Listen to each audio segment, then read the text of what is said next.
ዶክተር ጌታቸው ፈለቀ ይህ ቤተክርስቲያን ለ13 ዓመታት ሲመሩ ሲሰሩ ሲያሰሩ ቆይተው ለምርቃን ዋዜማ እንኳን አደረሰዎት እላለሁ።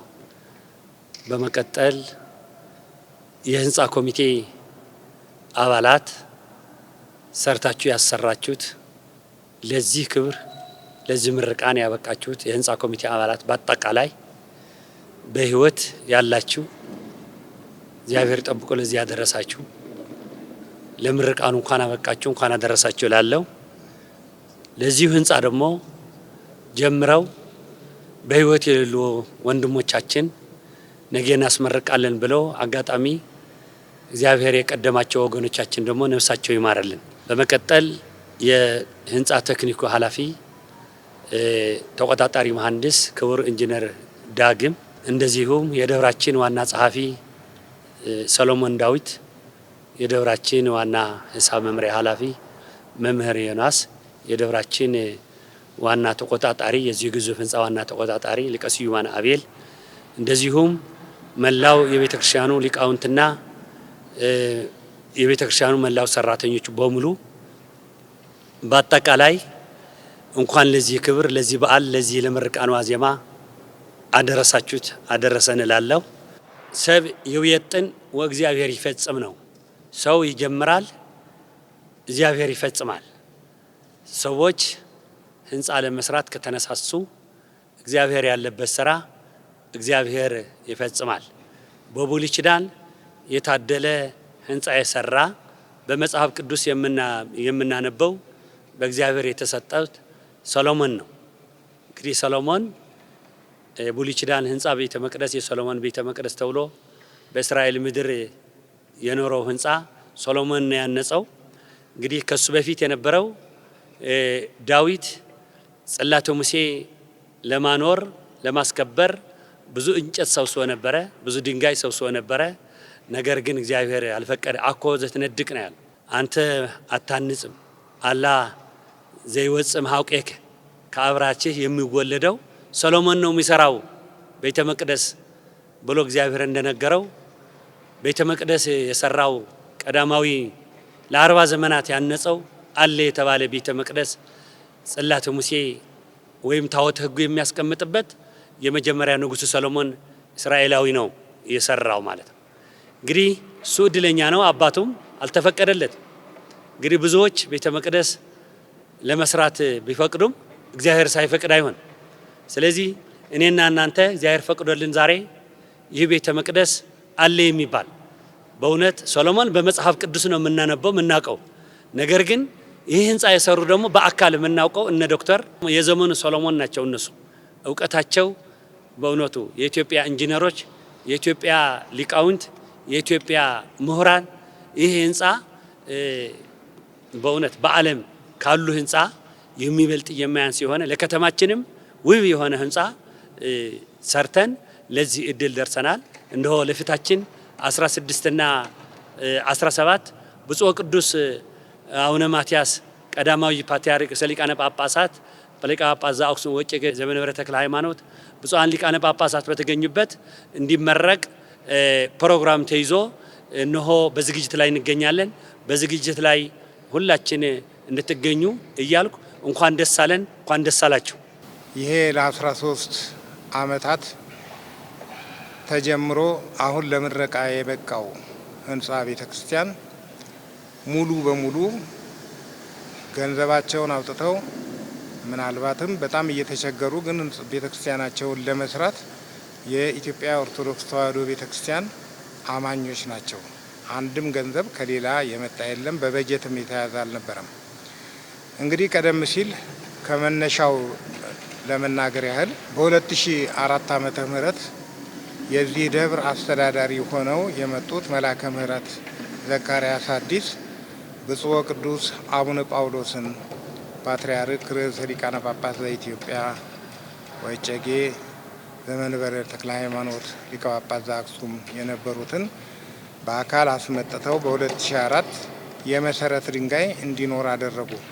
ይሄ ከመደረጉ በፊት ግን ካህናቱን፣ ሊቃውንቱን፣ እንደዚሁም ዋና የሚባሉ ምእመናንን ቤተክርስቲያን የሚረዱትን ሰብስበው ቤተክርስቲያን መስራት እንደሚያስፈልግ በመተማመን የተጀመረ ነው።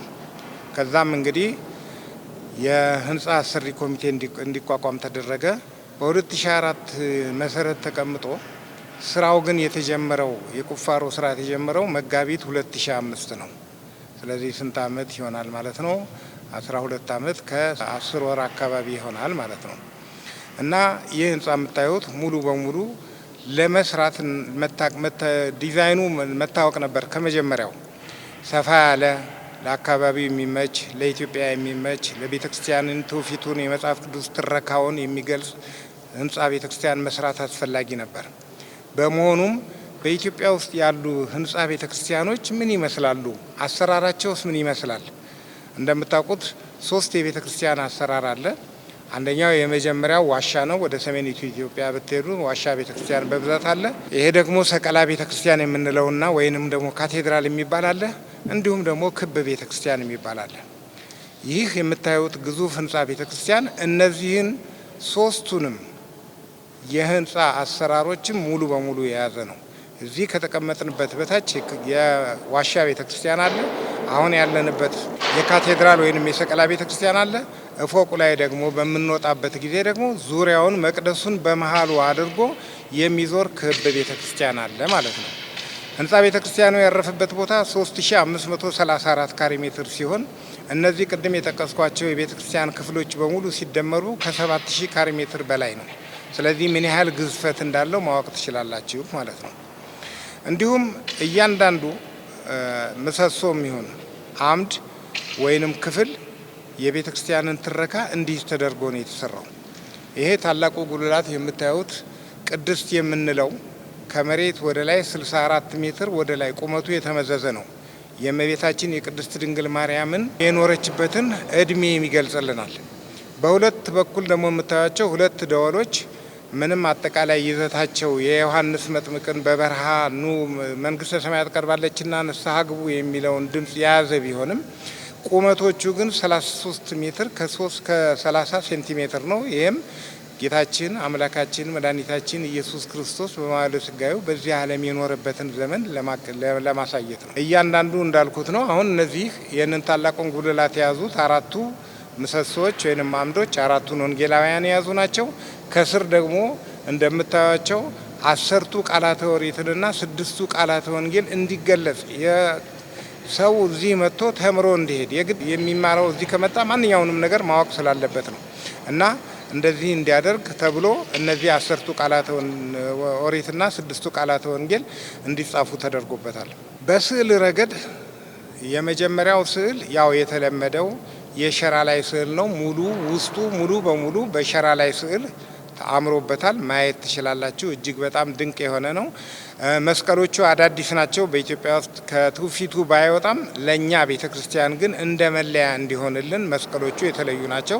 ሀረጎቹም እንደዚሁ የተለዩ ናቸው። ቀጥሎ ደግሞ መስታወቶቹን ማየት ትችላላችሁ። የመስታወት ላይ ስዕሎች አሉን። በኋላ በሙቀት በሰው ትንፋሽ እንዳይጠፉ በሁለት መስታወቶች መካከል ታሽጎ የተሰሩ መስታወቶች ናቸው። እነዚህ ይሄ ስዕል አለን ማለት ነው። ቀጥሎ ደግሞ በውጭ በኩል ስንሄድ ደግሞ የሞዛይክ ስዕሎች አሉ። ዙሪያውን በሞዛይክ ስዕል ያጌጠ ነው። ይሄ ህንፃ በአጠቃላይ እስካሁን ድረስ ከ240 ሚሊዮን ብር በላይ አውጥቷል። ይሄ እስከ ህዳር 2018 ዓመተ ምህረት የነበረውን ገንዘብ ነው መነግራችሁ። አሁን ደግሞ ከዛ ወዲህም ገና እየተሰራ ያለ ስለሆነ ኦዲት በየአመቱ ነው የሚደረገው። ከማዕከል እየመጡ ኦዲት በየአመቱ ነው። የዚህ 2018 ብቻ ነው የቀረን። የሚቀጥለው ሰዓቱን ጠብቆ ኦዲት ይደረግና ለህዝብ ይገለጻል ማለት ነው። ይሄ ህንጻ ቤተክርስቲያን እንዳለ ሆኖ ከኋላችን ደግሞ ቤተክርስቲያን ያለ ቤተልሔም የማይሰራባት ስለሆነ ቤተልሔሙ ደግሞ እንደዚሁ ባለ 1 ፎቅ ነው። እሱም የራሱ የሆነ ጉልላት አለው፣ የራሱ የሆነ ግቢ አለው። ይህን መለስተኛ ቤተክርስቲያን ደግሞ በራሳቸው ሙሉ ገንዘብ ሌላ ጣልቃ ሳያስገቡ ያሰሩ ወይዘሪት አስተዋይ ጌታቸው ድንቅነህ የሚባሉ የቅዱስ ሚካኤል ወዳጅ ናቸው። ይህንን ለብቻ የተናገርኩበት ምክንያት ለብቻው የተሰራ በመሆኑ ነው እንጂ በዚህ ቤተክርስቲያን ውስጥ ከትንሹ ገንዘብ ጀምሮ እቃዎችን ከማቅረብ ጀምሮ በአካል መጥቶ ከመሳተፍ ጀምሮ የኢትዮጵያ ኦርቶዶክስ ተዋሕዶ ቤተክርስቲያን አማኞች ከፍተኛ የሆነ ገንዘብ አውጥተዋል። ስንጀምረው በ80 ሚሊዮን ብር ያወጣል ተብሎ ነው ያልቃል ተብሎ ነው የተጀመረው በ2004 ግምቱ ሲወጣ። አሁን ቅድም እንዳልኳችሁ 240 ሚሊዮን ብር በላይ ወጥቷል። ከዛ እንግዲህ ሲደመር 3 ሊደርስ ይችላል ብለን ነው የምንነግራቸው እና ይሄ ህንፃው ያረፈበት ቦታ ብቻ ነው። ከፊት ለፊቱ የምታዩት አውደ ምሕረት አለ 33 ሜትር በ22 ሜትር 22 ሜትር እንደምታውቁት ስነ ፍጥረትን ነው። 33 ሜትር ቅድም እንዳልኩት የጌታችን የአምላካችን የመድኃኒታችን የኢየሱስ ክርስቶስ እድሜ ነው። እሱን የሚያክል ደግሞ ከ700 ካሬ ሜትር በላይ አውደ ምሕረት አለ። ግራናይት ገና ይፈልጋል። አሁን እዚህ ውስጥ ያሉት በሙሉ ጥንቅቅ ብለው ተሰርተዋል። ከሁሉ የሚያስደንቀው ምስጋናውን ወደ ኋላ አደርሳለሁ ብዬ ነው እነማን እዚህ ውስጥ ተሳተፉ የሚለውን በኋላ ለመናገር እሞክራለሁ። ከዚህ የተውኩት ነገር ምንድነው? ጣሪያው ላይ ወደ ላይ ስንወጣ ጣሪያው ሙሉ በሙሉ በእብነ በረድና በግራናይት ያጌጠ ነው። እዛ ላይ ቆርቆሮ የሚባል ነገር የለም። ማንም ሰው ላይ ወጥቶ ማየት ይችላል። እንዲሁም ደግሞ ከመሬት ተነስቶ ጣሪያው ድረስ የሚያደርስ ሊፍት አለው ህንፃ ቤተክርስቲያኑ። ከሁሉም ደግሞ አንዱ ለየት የሚያደርገው ነው በሊፍት የሚወጡት ሸምገል ያሉ እንግዲህ ወደፊት ሸምገል ብለን እድሜውን ከሰጠን እኛም እንጠቀምበታለን። ሊፍቱ ግን ገና አልተሰራም፣ ሻፍቱ ብቻ ነው ያለው። ነገር ግን ላይ ለመውጣት ራሱን የቻለ ደረጃ ስላለው በእብነ በረድ ያጌጠ ስለሆነ ምንም ነገር የሚያሳፍር ነገር የለውም። ወጥቶ ማየት ይቻላል። ከላይ ጀምሮ እስከታይ ድረስ ጥንቅቅ ብሎ ተሰርቷል ይሄ ቤተክርስቲያን ማለት ነው። ይህን ስል እንግዲህ በጣም ዝርዝሩን እተዋለሁ። ጠቅለል ባለመልኩ ይህን ከተናገርኩ በኋላ ምን ይቀራል ነው።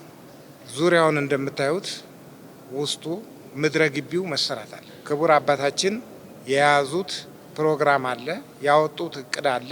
ከሚቀጥለው ከዚህ ከሳምንት በኋላ እሳቸው ባወጡት መሰረት ይሄንን ዙሪያውን ውስጡ ያለውን ምድረ ግቢውን ለመስራት ደግሞ ምእመናንን እናስቸግራለን ማለት ነው።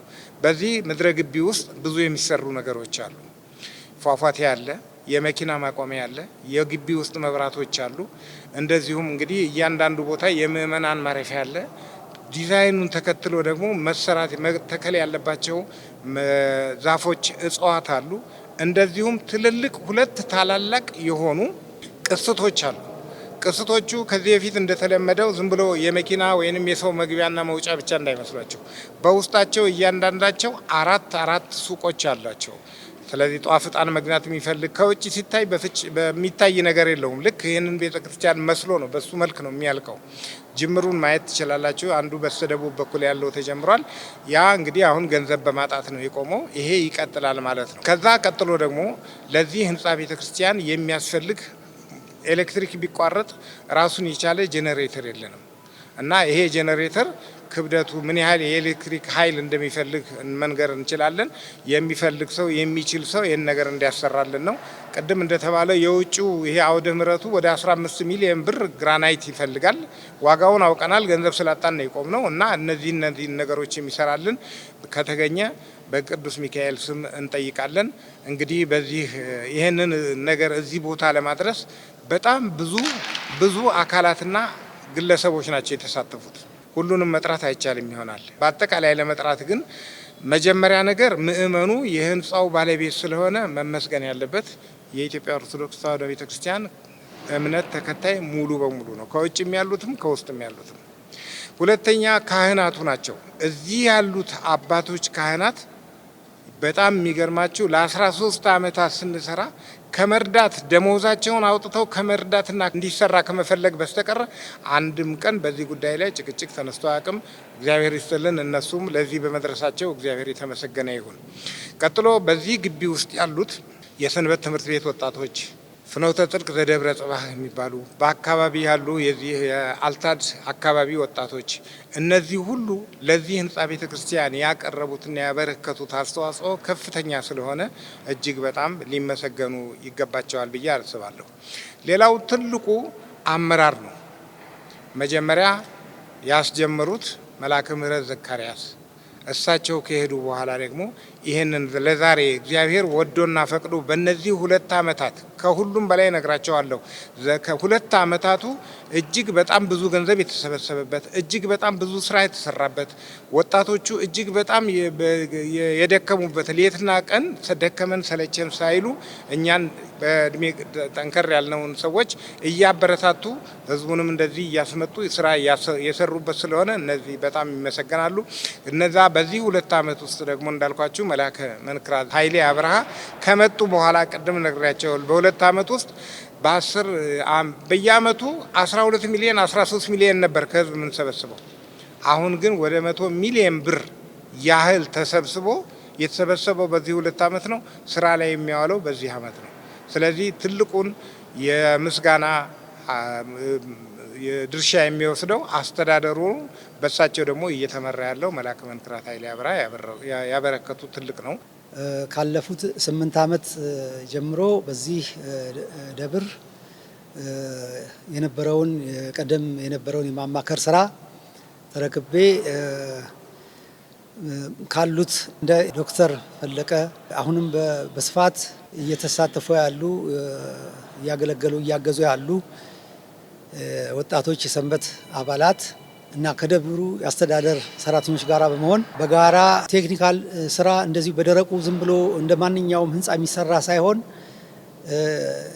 ትውፊትን የቤተክርስቲያንን ታሪክን እና የሊቃውንቶችን ግብአት እየተጠቀሙ መስራት አስፈላጊ ሆኖ የሚገኝና የሚታወቅም ስለሆነ ከዛ ጋራ በህብረት በጥሩ ጥምረት አስፈላጊውን የሚሆነውን የምህንድስና አካሄድ በመከተል ህንፃው እንግዲህ ከመጀመሪያው ከተጠና ጀምሮ በቀጣይ ስራ ውስጥ እንደየ አስፈላጊነቱ የመጀመሪያ የመዋቅር ስራውን ለመስራት በቀጣይም የተለያዩ ዲሲፕሊኖች ከ10 ያላነሱ ኤሌክትሪካል፣ ሳኒተሪ፣ የድንጋይ ጌጥ ስራዎች፣ የተለያዩ ስራዎች ማለት የስዕል በሞዛይክ የሚሰራ ሊሆን ይችላል፣ በሸራ የሚሰራ አጠቃላይ ያሉ ስራዎችን በሙሉ በተገቢው ደረጃ የስራ ውል እንዲኖራቸው በማድረግ ክፍያቸውም በአግባቡ የሰሩት ስራ እየታየ እየተለካ አማካሪ በእኛ በኩል እንዲረጋገጥ እየተደረገ ነው ስራዎች ሲሰሩ የቆዩት። ለዚህ እንግዲህ ለሁላችንም ፈጣሪ እግዚአብሔር ይህንን እድል ስለሰጠን ምናልባት እንግዲህ ከዚህ በኋላ የሚነሱ አንዳንድ ጥያቄዎች ካሉ ብዙዎቹ ነገሮች በሀሳብ ደረጃ ዶክተር ኢንጂነርም አባታችንም ስለገለጿቸው በቀጣይ የሚነሱ ጥያቄዎች ካሉ እነሱን ላይ ሀሳብ እንሰጣለን። እንደምን ቆያችሁ? እኔ 3 ነገሮች ስላሉኝ ነው። አጋጣሚ ይሄ ሚዲያ በአውደ ምህረት ስለማናገኘው እዚሁ ሆነን አሜሪካን አውደ ምህረት ሆነውብን አሜሪካን ያሉ አውሮፓም ያሉ በዚሁ በአረብ ሀገርም ያሉ በአጠቃላይ በውጭ ሀገር ያሉ ሰዎች ልክ ዛሬ አውደ ምህረት እንዳለን ሆነው ሰምተው በዚሁ ደስ እንዲላቸውና ቀሪውን እቅዳቸውን ደግሞ ተናግረን እንደገና ይህንን ቤተክርስቲያን በፍጥነት ያስፈጸሙ ምእመናን እንደገና ቀሪውን ስንነግረው ቀሪው ደግሞ በአጭር ጊዜ እንዲፈጽሙልን የሚያመላክት ነው አሁን የምናገረው። በመጀመሪያ ደረጃ ዶክተር ቅድም ጠቅሰውታል። ይሄ አስመራቂ ኮሚቴ ከነባር ኮሚቴ አቋቁመን የሰው ኃይል ጨምረንበታል። በነ ዶክተር የሚመራው አብይ ኮሚቴ ህንፃ ኮሚቴ ጠቅላይ ቤተ ክህነት ያዋቀረው በብፁዕ ቅዱስ ፓትርያርክ አቡነ ጳውሎስ ዘመነ ክህነት የነበሩ እነ ዶክተር በዛን ሰዓት ተቋቁመው ከዛ በኋላ ግን አንዳንዱም ከዛ ዓለም እየተለዩ ነበሩ። ሌላም ደግሞ በሽምግልና እንደገና ደግሞ ትኩስ ኃይል መጨመር አለበት ብለን አስመራቂ ኮሚቴ ወጣቶች አሁን የምታዩቸው ወጣቶች በጣም ምሁራን ናቸው። ከጽህፈት ቤት በእውነት ዋና ጸሐፊና ዋና ሀሳብ ሹም በመጨመር ከካህናት ደግሞ አሁን የምታዩቸው በዚህ ያሉ ሌሎች ወንድሞች ከካህናት ከሰንበት ትምህርት ቤት ከአካባቢ ወጣቶች ከፍኖተ ጽድቅ ማህበር ሌሎችም ወጣቶች በማቀናጀት ቅድም ዶክተር እንዳለው ከፍተኛ አስተዋጽኦ በማድረግ በዚህ 2 ዓመት የ100 ሚሊዮን ከምናምን ተሰብስቦ ለዚህ ምርቃን በ24 ሰዓት በመስራት ለዚሁ ያበቁ እነዚህ ወንድሞች እና እህቶች ምስጋናዬን አቀርባለሁ በቤተ ክርስቲያን ስም ማለት ነው። ሌላው የአጭሩ እቅድ ጊዜ ተጠናቀዋል። አጭር ጊዜ እቅድ እዚህ ባኔ 3 ዓመት ሊሆነኝ ነው አሁን የሚመጣው ለካቲት የአጭር ጊዜ እቅድ የነበረው ህንፃ ቶሎ ማስመረቅ ነበር። የአጭር ጊዜ እቅድ እሱን ነበር። ስለዚህ በአጭር ጊዜ ደግሞ ገንዘብ በማሰባሰብ የሰው ኃይል በመጨመር ዛሬ በ2 ዓመት ውስጥ ለዚህ ምርቃን አድርሰናል። የአጭር ጊዜ እቅድ ተከናውኗል። የመካከለኛ እቅድ አሁን የምንሰራው ነው። የመካከለኛ እቅዳችን አሁንም በ2 ዓመት የሚጨረሽ አሁን የወጣው ከነገ እሁድ ጀምሮ ያው በመስታወቂያም በልዩ ልዩ የምታዩት ምድረ ግብ በአስፋልት ነው የሚሰራው። በኮብልስተንም አይደለም በሌላም አይደለም። ምክንያቱም ቤተክርስቲያኑ የሚመጥን አውደ ምህረት ነው የሚሰራው። ቤተክርስቲያኑ የሚመጥን መጠለያ ነው የሚሰራው።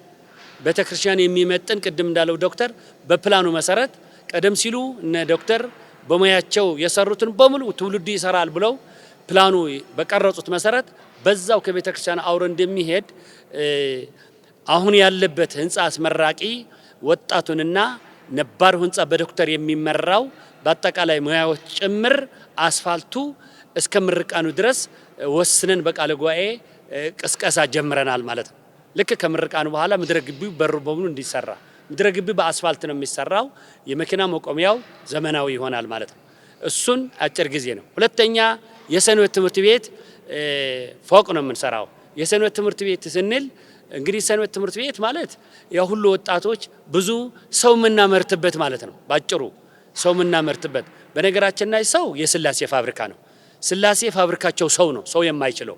የሌሎቹ ፋብሪካዎች ምሁራን፣ ሌሎቹ በኬሚካል ይሰራሉ። ሰው የሚሰራ ምሁር የለም።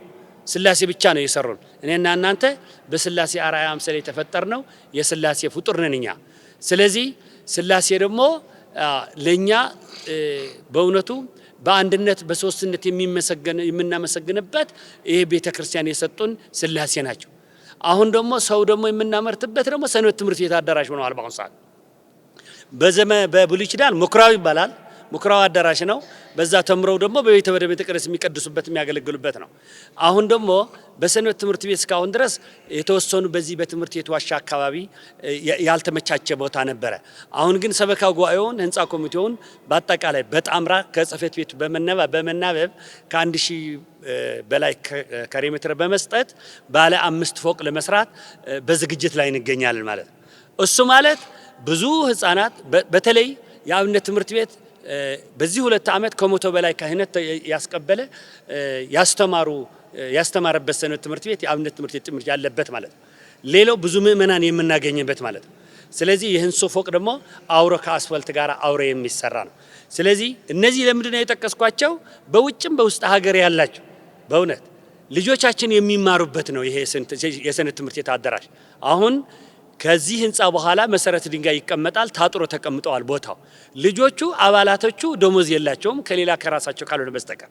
ነገር ግን ከአባላቱ ብቻ ሳይሆን ለዚህ ቤተክርስቲያን ተመጣጣኝ የሆነ ምእመናን በእውነት ጥሩ ምእመናን እንዲኖርበት ከዛሬ ጀምራችሁ በውጭም በውስጥ ያላችሁ ወንድሞች አጋጣሚ ረዳታ ለሰንበት ትምህርት ቤት ደብረ ጽባህ ሰንበት ትምህርት ቤት የሚሰራው ህንፃ ረዳታችሁ እንድትለግሱ አስተላልፋለሁ። ሚዲያዎችም ለዚሁ ለሚቀጥለውም በሰንበት ትምህርት ቤት ጋባዥነት እርግጠኛ ነኝ እምቢ አትሉም፣ ትመጣላችሁ። ነገር ግን እስከዚያ ድረስ ግን የሰንበት ትምህርት ቤት ህንፃ ፕላኑም አንስታችሁ ለዓለም አሰራጭታችሁ በአጭር ጊዜ እንዲሰራልን ያው እንዲሰራ የራሳችሁ አስተዋጽኦ እንድታደርጉ ነው። አስፋልቱም አሁን ጀምረናል። እያንዳንዱ ሰው ስሙ ይመዘገባል፣ ክርስትና ይመዘገባል፣ ስልኩ ይመዘገባል።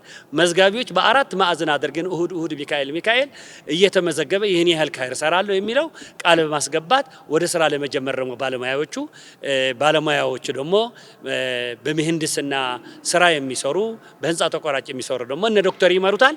ስለዚህ ይህንን ደግሞ ለመስራት ይሄ አስተዋጽኦ እንድታደርጉልን ነው የማስተላልፈው። የመጨረሻው ዘመናዊ ትምህርት ቤት ነው።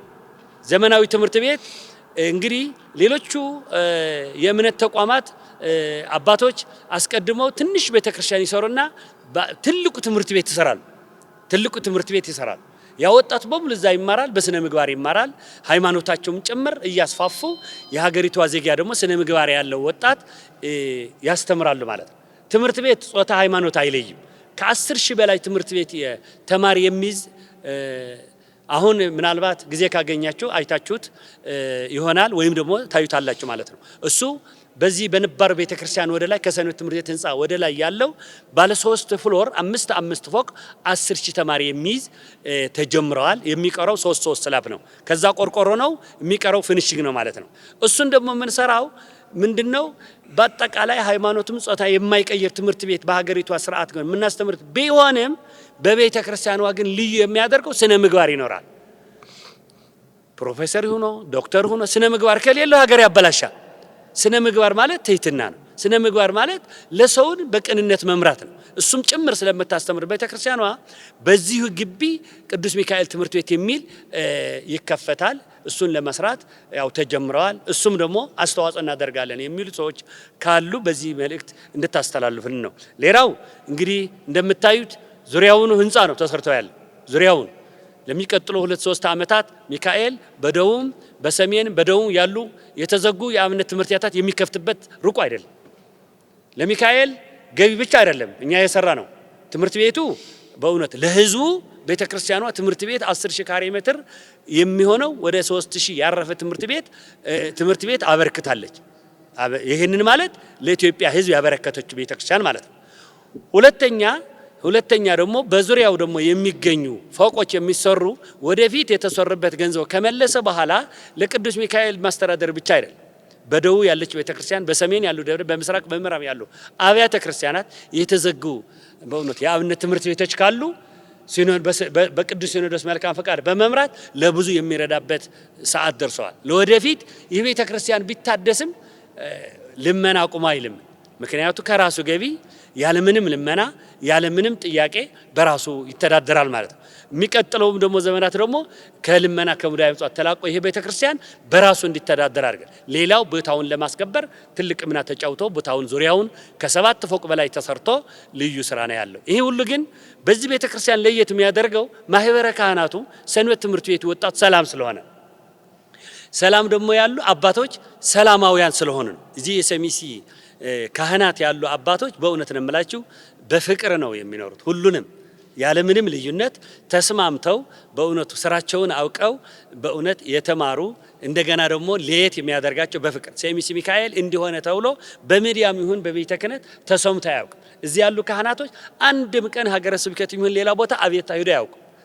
ምክንያቱ ራሳቸው አውቀው ሰርተው ህዝቡን በስነ ስርዓት የመሩት በስነ ስርዓትንም መርተውም ለዚህ ስራ የሚያበቁት በእውነት ይሄ ማህበረ ካህናት ነው። አሁንም እነሱን ይዘን ዙሪያውንም የተከበረው ቦታ የሰራነው ስራ በእነሱ ትልቅ ሰላማዊ ነው። ሌላው ወጣቱ ሰላም ስለሆነ ነው እና ቅዱስ ሚካኤል ለየት የሚያደርገው በልማትም በአገልግሎትም በሙያም እንደገና ደግሞ በሀብትም ለራሱ ሳይሆን ሌላ የሚተርፍበት ደረጃ ላይ ደርሰዋል። አሁን ግን ወደዛ እስከምንደርስ ድረስ አሁን የነዚህ መካከለኛ እቅዶች አስፋልትና የሰንበት ትምህርት ቤት ህንፃ ለሁላችሁ አስተዋጽኦ እንድታደርጉና ሁሉንም እንድትነግሩልን በእውነቱ የአባትነት መልእክቴን አስተላልፋለሁ። ሁለተኛና የመጨረሻው ፊታችን 16ና 17 የምንመረቅበት ሰዓት ደርሰዋል። ምክንያቱ ኢትዮጵያውያን በእውነቱ የምናውቀው ስንት ብለን ወረቀት እናድላለን። የምናውቃቸው ወረቀት እናድላለን በተለያየ ነገር። በተለይም በውጭም በውስጥ ሀገር ያላችሁ ይህ በዓል ታቦተ ሕጉ ከነበረበት መቃኞ ቤተክርስቲያን ወደ ታላቁ ካቴድራል የሚገባበት ጥር 16 ቀን ነው።